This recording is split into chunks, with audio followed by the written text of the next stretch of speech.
Yes, you. Welcome to the You're Not Getting Any Younger podcast, a podcast for people who want to disrupt their lives for a good reason, to make it count. I'm your host, Jen Glantz, and every week I'll drop a new episode with stories from real people just like you, who woke up one morning and decided to make big changes, starting with small things. We'll cover topics like entrepreneurship, love, failure, and self-care. Hey, you're not getting any younger, so let's make this an adventure. Ready?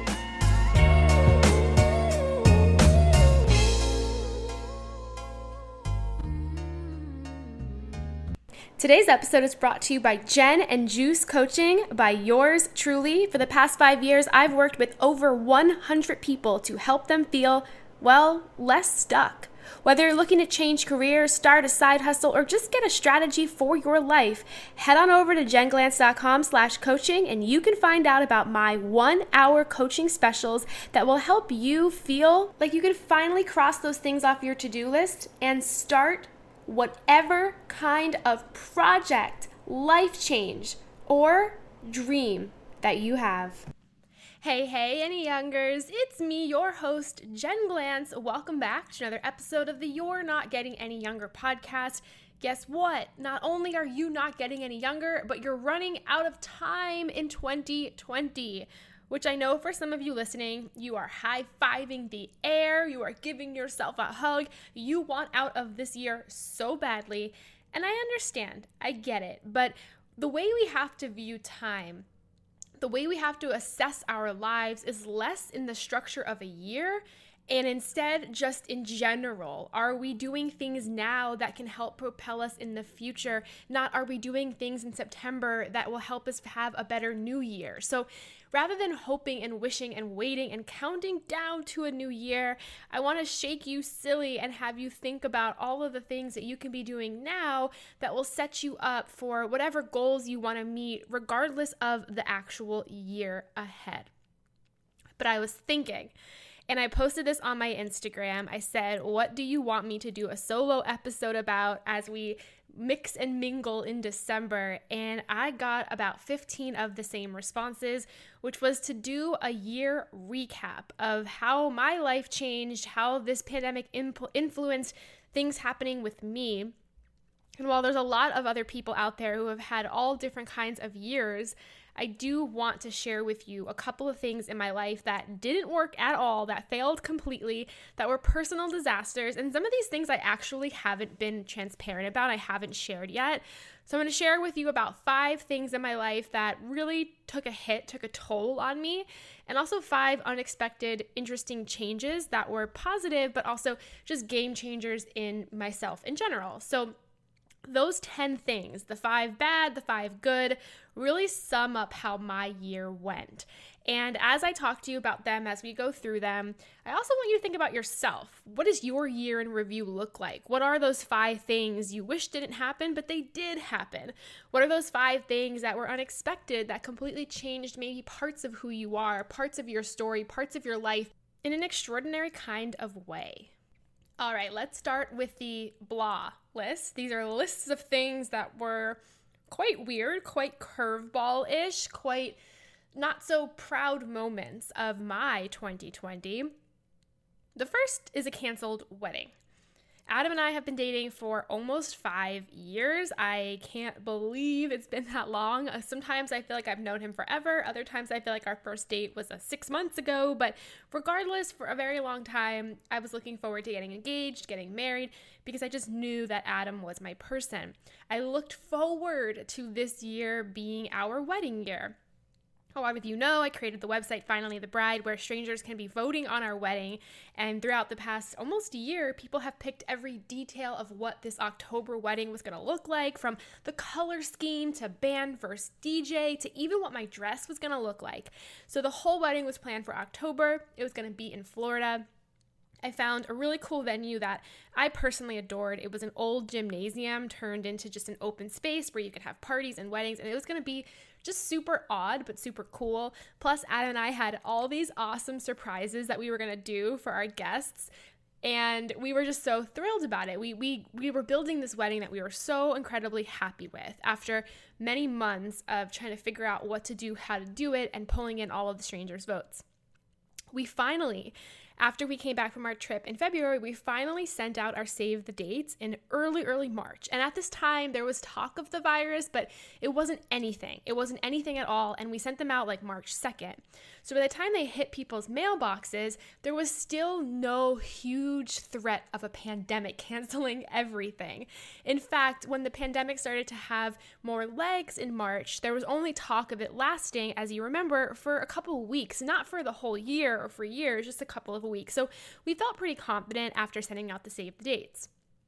And we were super pumped about it. We kept planning. We kept giving money to different vendors. We kept just really diving more and more into this day.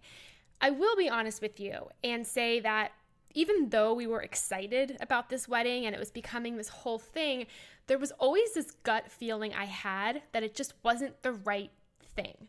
And I can't explain it. I don't mean it in a negative way that Adam wasn't the right person. Of course he was, but there was just something, and I'm not sure if I've ever shared this, but I remember when I signed the paperwork at the venue, the original date I had wanted in October, they didn't have. And she was like, okay, how about October 17th? And there was just something about the day, October 17th, that didn't feel right. I don't know if it's because it's an odd number, or it was just the date, or just like something didn't feel right. Like I felt like I had this contract in my hands and I was signing on the dotted line for somebody else's wedding experience. So from the start, even though I was excited about this wedding, I was thrilled to marry Adam, I was happy about certain parts of this wedding, it never felt like 100% right. Also, as the months were going by, the wedding was starting to turn into this like thing, meaning all these other people were invited, like our family was throwing all these new people on the guest list, and it was just becoming a bigger thing than we ever wanted or imagined. So in early May, we had to make the decision to cancel it. We weren't sure what the rest of the year was going to look like, but we just had this feeling that things were not going to easily go back to normal. And with the pandemic that was shutting down the world since March, there would just be no way that by October, we would feel comfortable asking people to come to a wedding, let alone travel. Even if the world magically became better, it was just too much pressure to go on with so much unknown. So in early May, we sent out our wedding cancellations, and it was official. We had canceled this wedding. We sent everyone a thing. It was actually, our save the dates were scratch off. So you scratched it off and you found out our wedding date, and our wedding cancellation cards were actually real lotto tickets, basically saying, love always wins. We'll get back to you soon with a date, but until then, we hope you win big as well. And I think a couple people won about $10, some won $5, a couple people won $1. We had some leftover scratch-off cards. We won $5, but it was just a really fun way of canceling the wedding. So that was like a sort of a bummer. And as we canceled it, of course, I felt like a sigh of relief because the date and everything never really felt right. But I also felt this like really big wave of sadness because a part of me was super excited to have this party and to bring people together and for Adam and I just to have like this huge celebration. So it was a bummer, and it definitely made me really sad over the summer. Finally, October 17th, 2020 happened, and Adam and I did the best we could of celebrating this canceled wedding. We went to a private jewelry making class where it was just us, and we made our wedding rings together. We went out to an outdoor dinner. We got photos taken in our favorite spot in Brooklyn. So we did things to celebrate the day, but the canceled wedding was definitely something that rocked the year because it was almost like an anchor to have that wedding date in October. Everything I was going to do during the year was for that anchored date, which just goes to show you that even if you have special occasions happening in your year, you can't really let everything you do surround that moment because it can shift, it can change, and then your whole year gets thrown off. So for a part of my year, I just felt like everything was thrown off because of this wedding. Number two blah moment was losing a lot of work. I lost more than 75% of my income of my work. And I've never really shared this. I haven't shared all of the details of it, but I'm going to break it down for you a little bit as to what happened. Since I've been working for myself for the past 6 years, I've always made sure to diversify my income. So I've made sure to have multiple streams of income from my business Bridesmaid for Hire, which is in the wedding industry, from coaching and consulting and doing workshops and flying around the country in person and doing all these professional speaking engagements to just so many different parts of my income. But a lot of this income required me to be places. So I lost 75% of that income pretty quickly when the world shut down. For example, Bridesmaid for Hire. 90% of all my weddings were moved to 2021, were canceled, were people just saying we're going to elope. So that got really shaky because a lot of the work I had from that business was completely gone because of the pandemic. I also did a lot of, like I mentioned, a lot of speaking engagements where I'd go to different companies or I'd fly around and go to conferences, and that was a huge source of income that was immediately removed. There wasn't a lot of these conferences or companies doing virtual events. Some of them have later in the year, so I got some of that income back, but for the most part, they were like, nope, we'll call you in 2021 or never mind. Here's something I don't think I've ever shared. I got fired from something, and this was in March. I had worked as a contractor for a company that did workshops for other companies. And for quite some time, I felt like there was a little bit of friction between my boss and I'd say since last year. There were a couple of moments where I had to assert myself, assert how I was feeling. And I felt like it was never really taken seriously or I was put down. There were just some weird things happening between me and my boss. And one day in March, it was like a week into the pandemic, basically got an email that was very vague, very weird, didn't really tell me what was going on. And when I replied asking for more info, I was told that I was being terminated, which was just such a weird way of saying, hey, Jen, you're fired. Meanwhile, this is a company, this is a boss that I had worked with maybe for 3 or 4 years doing this contract work with. We had a really good relationship for the most part up until recently. So that was like a real weird moment. And the firing, I think, happened because I just don't think our relationship was going to continue to grow. And that was this boss's passive aggressive way of getting rid of me right when the pandemic started. So that was shocking. I was relieved because of the anxiety and stress that had come with working for this person. So there was relief that I wasn't going to have to deal with them anymore. But there was shock because, of course, it was a stream of income. And it was a really great stream of income that I had lost. And that was a really tough day because that was another thing in March where I was like, oh, great, I don't have money from Bridesmaid for Hire, not going to get paid for these speaking engagements, and now I just lost this other job I was working on the side as well. So real quickly, I had to look at everything I was doing and I had to figure out, okay, how am I going to pivot my businesses? How am I going to change what I'm doing to bring in other new sources of income? And that was extremely wildly stressful to figure out. I spent multiple therapy sessions with my therapist just crying and feeling so stressed out because for 6 years I had been my own boss and my only metric of success was based on how much money I was making every single month. And it's not a good metric of success. It didn't necessarily show growth. It showed fluctuation, but that's how I viewed my success, my confidence, my ego. And here I was looking at my spreadsheets month after month, making significantly less than I had any year that I worked for myself. And it was extremely depressing. Also, because I work for myself, I can't get unemployment. I didn't get unemployment. And I was sitting here trying to figure out, okay, like, what am I going to do? So that ate up a lot of my time, a lot of my energy, a lot of my anxiety, definitely a lot of just overall stress in my life. What I ended up having to do was finally show up and look at myself and say, Jen, for a while now, you have put your time and your energy and all these other sources of income, all these other ways of making money that weren't part of your master plan, that you were just doing to make money. There were actually things that were pulling you away from your goals.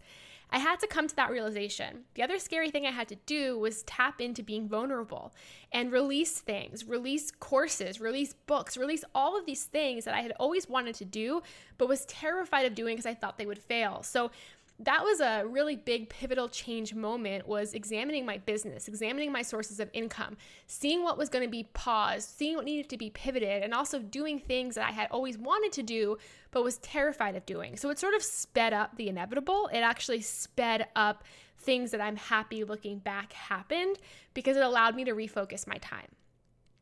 I can't believe I just shared that story about getting fired. I feel like people don't talk about that kind of stuff, and that's something that maybe I should have kept with me for years, but I'm honest about it, and I'm happy to tell you more. So if you've ever found yourself in a position like that, whether it's working with a questionable boss, or you just found yourself in a position where you were let go from a job and you weren't quite sure why, or it just ate at you, reach out. Send me a DM on Instagram at Jen Glantz. Happy to chat more about it because I want to be vulnerable and authentic and open about a weird situation like that. Number 3, a bummer, a blah moment was the art of having to sit still. For the past couple of years, I lived in an airport. I flew anywhere between 75 to 90 times a year. I'm not exaggerating. I flew a lot. I was never anywhere. I was everywhere, and I loved it. I loved it because I didn't have to face reality. I loved it because it was a distraction. I loved it because I just am the kind of person who doesn't know how to sit still or be in one place. I find motivation, I find passion, I find energy from movement, from going, from doing. And in March, when a lot of my trips had to be canceled, everything really had to be put on pause. I was panicking because I just didn't know how I would find happiness in sitting still and being one place and not moving. So that was a huge challenge at the start, was this fear, this sadness of, am I going to be myself? Am I going to show up for myself in the same way if I'm stuck?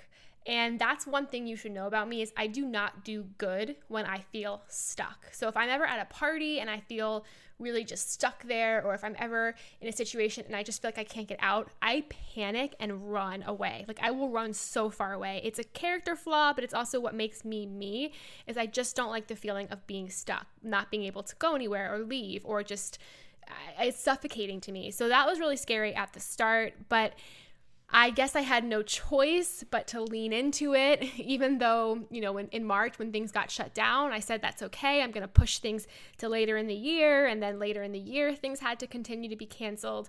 I have been in Brooklyn for this whole year. And that's crazy to say because even the years I lived in New York, I never actually lived here. So that was a real bummer to get used to at the start, was just the art of being in one place. It was also challenging because we live in a very tiny place. We live in a very, very small 1-bedroom. It's like 500 square feet, maybe even less. And at the start, Adam and I, we spend a lot of time together even before the pandemic, more than most couples, because we've always both worked from home.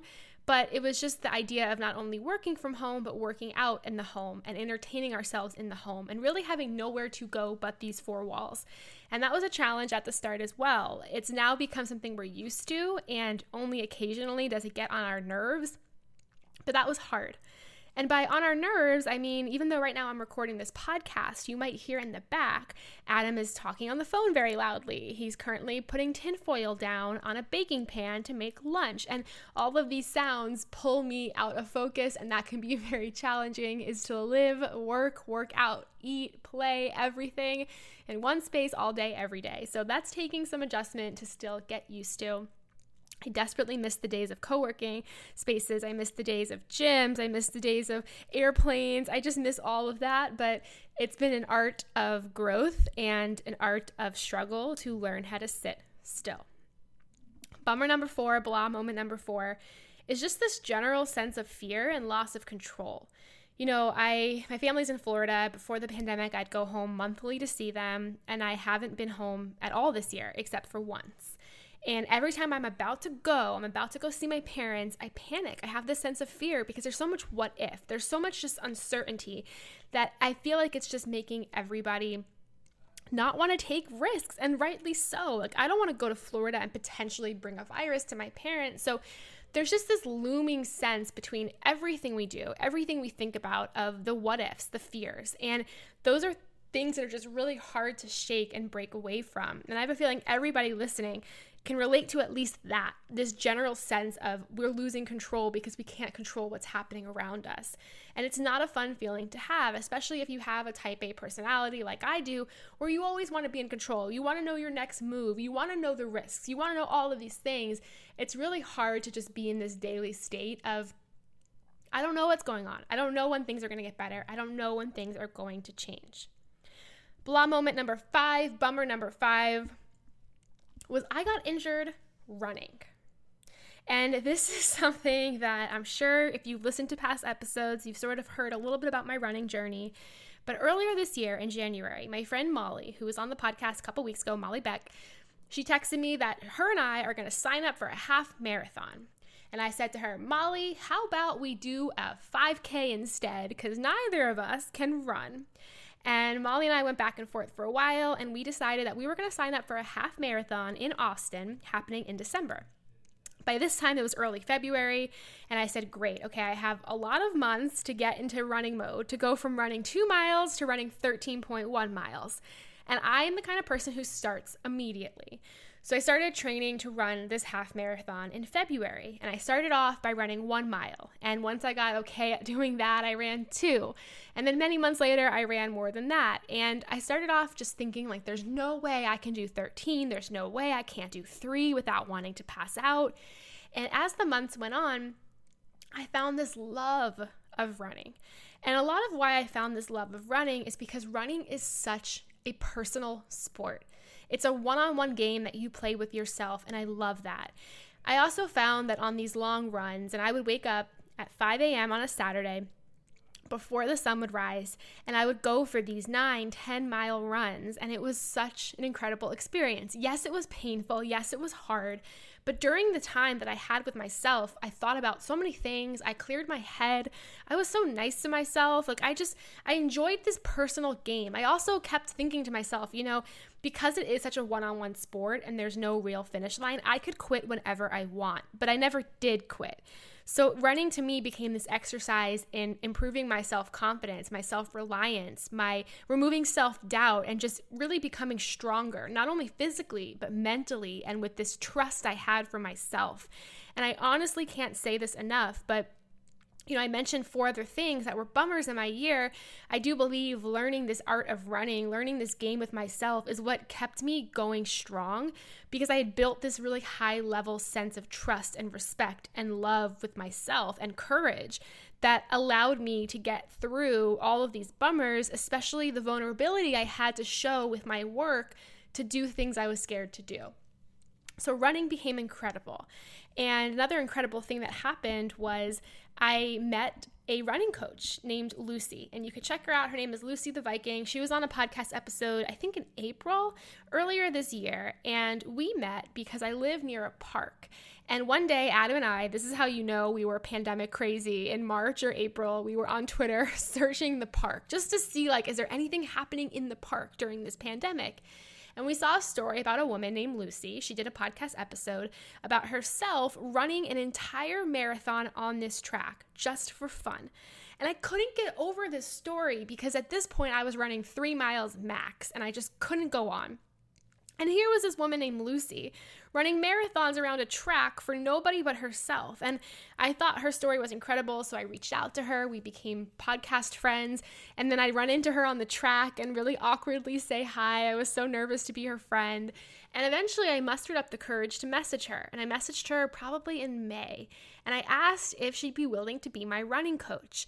Because at that point, I was running 5 miles, 6 miles. I was doing well on my own, but I almost wanted to get more confident in just running and improve my speed. And I just wanted to get better as a runner.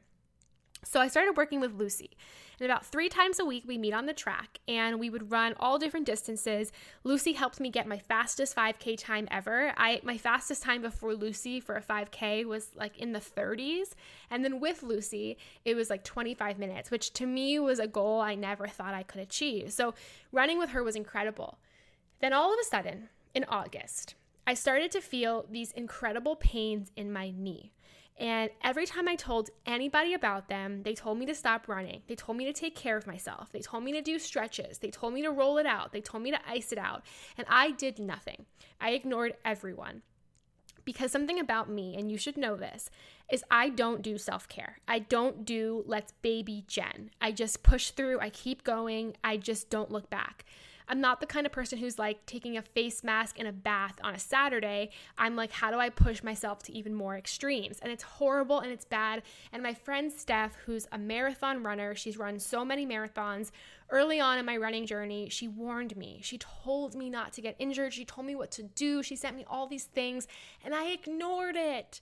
And when I felt this pain in my knee, Even though everyone told me to stop running, I listened to nobody. I kept doing my 10 miles. I kept training hard. And eventually, the pain got so bad on a run that I literally fell to the ground screaming. And you would think in this moment, Jen would call somebody. Jen would call Adam. Jen would take an Uber home. No, Jen pulls herself off of the ground in Brooklyn and keeps trying to run. And I do this for an entire full mile. And this mile took me 30 more minutes to run because every couple minutes I would fall to the ground and scream. And I kept going to the point where I called Adam and I was hysterically crying. I said, don't come get me because I can't face defeat like that. But I'm going to walk to you. And when I walk to you, I'm just going to fall apart when I see you. And I was about 3 miles from home. So I slowly walked. This took me like hours. I slowly walked all the way home to meet Adam. And I was devastated because I didn't know what the injury was, but I just had a feeling it wasn't good because it had been building up for so long. And that turned out to be the pause button on my running journey because here I am months later, it's now December, and I still have that pain in my knee. When I try to run, it still shows up. So I haven't given up on running, but I have paused running, and I'm trying to take better care of my knee, of my body. It was a crazy learning lesson in my life that I am not invincible, that I can't ignore warning signs, and I can't let my ego control my decisions. So that was a tough moment because from August to December, I lost a hobby that brought me so much joy and just really helped me connect all of my dots in a very powerful way. So that was really hard to lose, and I do have hope that I will be running again soon, but I need to learn not to push myself. And this is a big learning lesson. So when the day comes that I can run, I will not try to go from 0 to 100 so fast. I will pay attention to the warning signs and treat my body with more care. Okay. That's enough for you, right? Those are enough bummers for you. And like I mentioned, everyone listening has their own list of bummers, and maybe yours are way worse.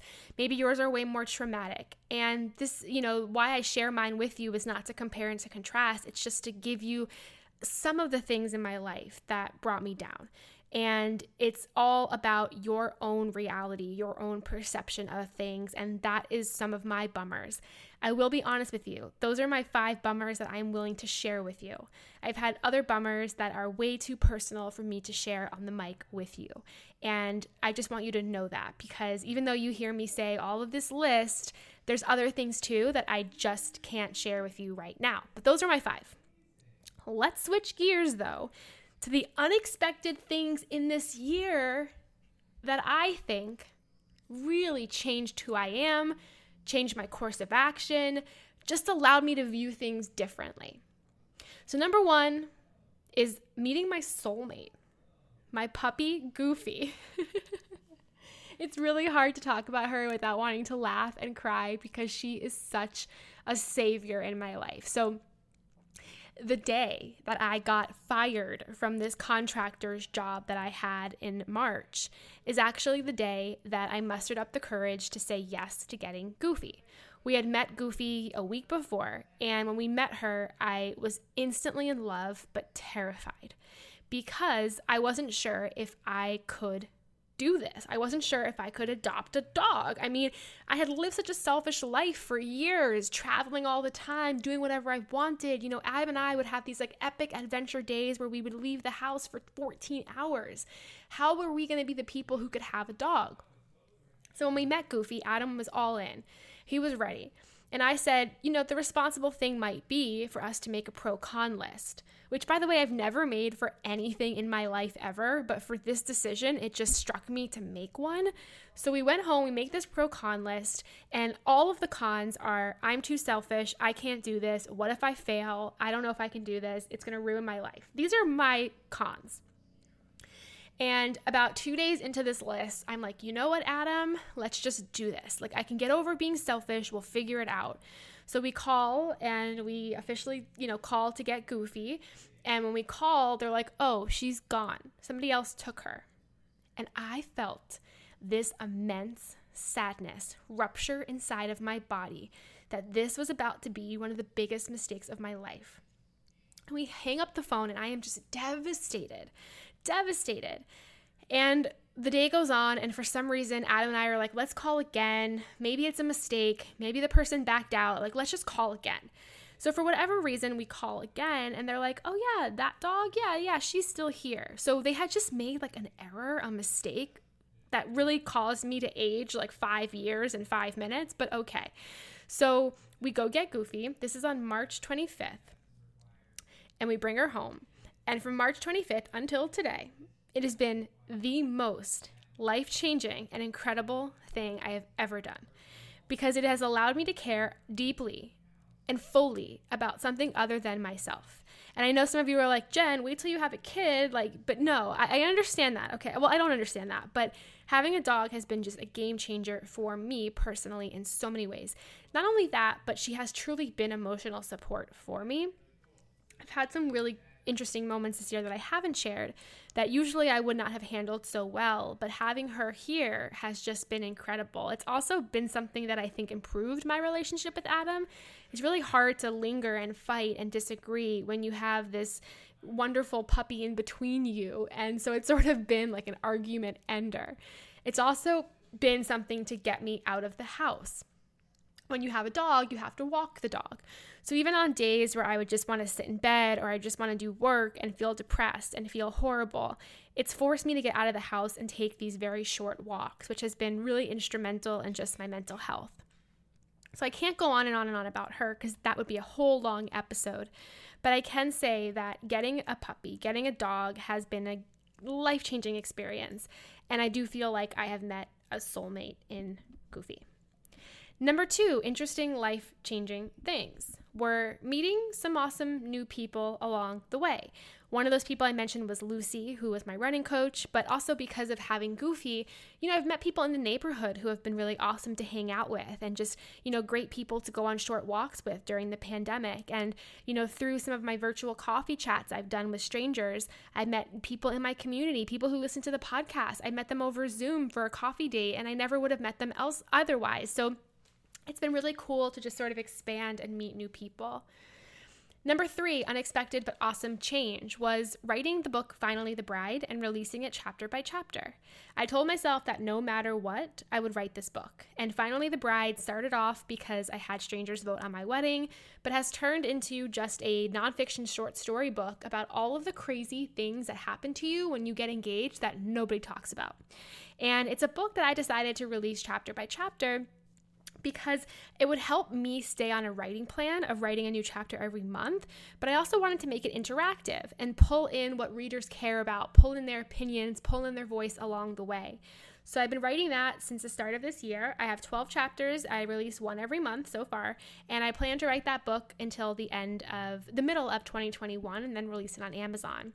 But it's been really awesome taking this book into my own control. It's the first book that I have control over. Every other book I've written, I wrote for a publisher. So it's been really cool to make all the creative decisions, make the chapter decisions, edit it how I like it.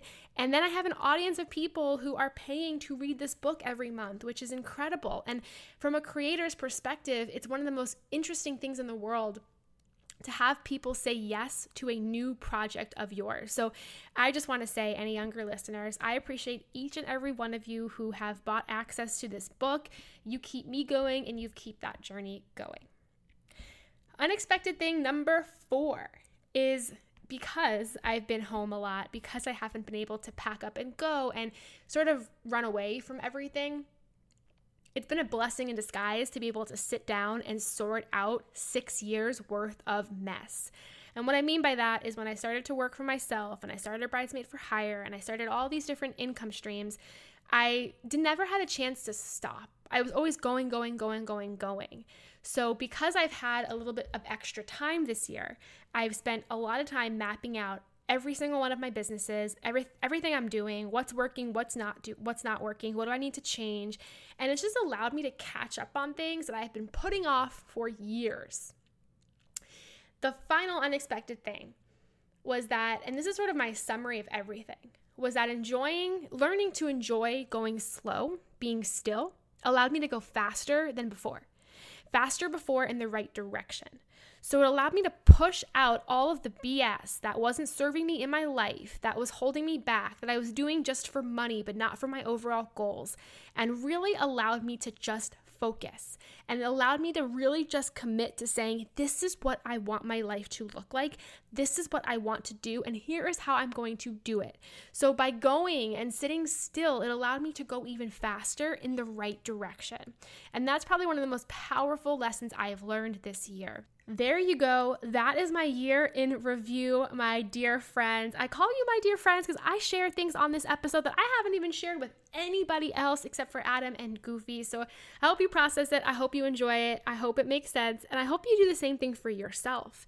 Make a list of the 5 things that were bummers. Make a list of the 5 unexpected beauties in your life. And by the way, I'm happy to look at it. I'm happy to high five you virtually for doing it. Send me an email. Say hello, jenglantz@gmail.com. Shoot me a DM on that Instagram platform thing @jenglantz.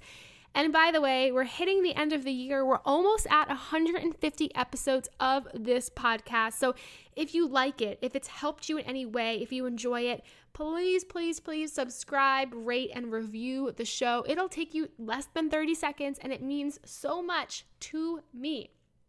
Back next week with another solo episode. Until then, all my love, Jen Glantz. Hey, you. Thank you for listening to the You're Not Getting Any Younger podcast. There are hundreds of thousands of pods out there, so thank you for listening to this one. You can find the show notes for this week's episode up on our website, anyyounger.com. Subscribe, rate, and review the You're Not Getting Any Younger podcast on iTunes so that other ears around the world can listen too. Oh, and join our secret You're Not Getting Any Younger Facebook group, where over 1,000 people are talking about how to disrupt their lives, for good reason, to make it count. Until next week, all my love, Jen Glantz.